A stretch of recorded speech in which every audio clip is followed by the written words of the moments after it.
kit review is of the Stampe S.V.4, and this is the Belgian version. It's a biplane. Looks like it's very similar to the Tiger Moth, and this was used for sightseeing as well as training.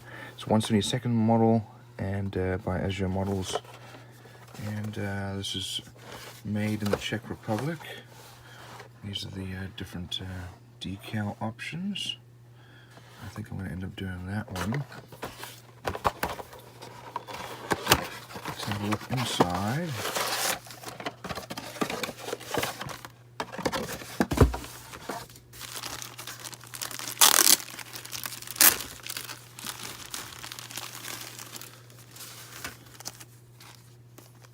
So it looks like over here we have some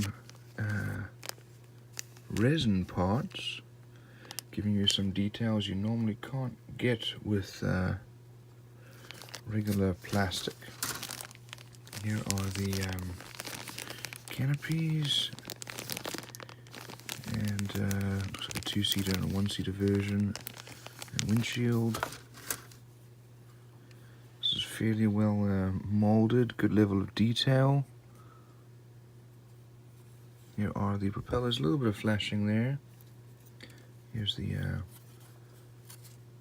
front of the engine, so it looks like engine cowls, part of the cockpit here. Here we have our stabilizer and elevator, tail, another propeller, and nose part here.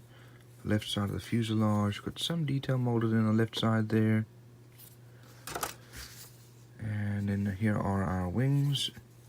As I said, it's a biplane.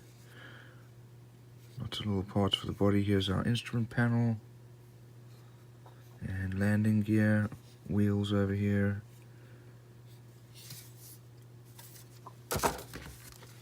Over here we have our decals, lots of decals, fairly well printed. And here's some details about the plane. This is printed in color, that's very nice. We've got our parts listing. They show you the parts that you're not going to be using. Looks like quite a number of parts that you're not using. Here's the paint guide. We start off with building the cockpit.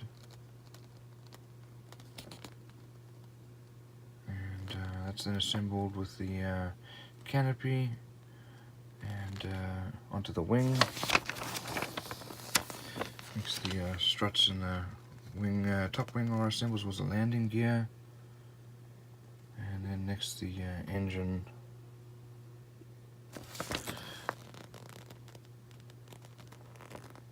Lastly, that's assembled onto the plane, and then they show you the rigging.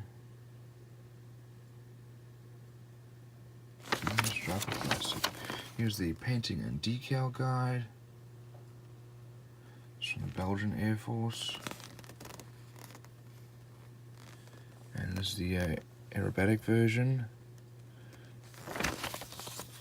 And then this is the earlier version. So, all in all, it's a nice little kit. It has some resin parts and some good decals.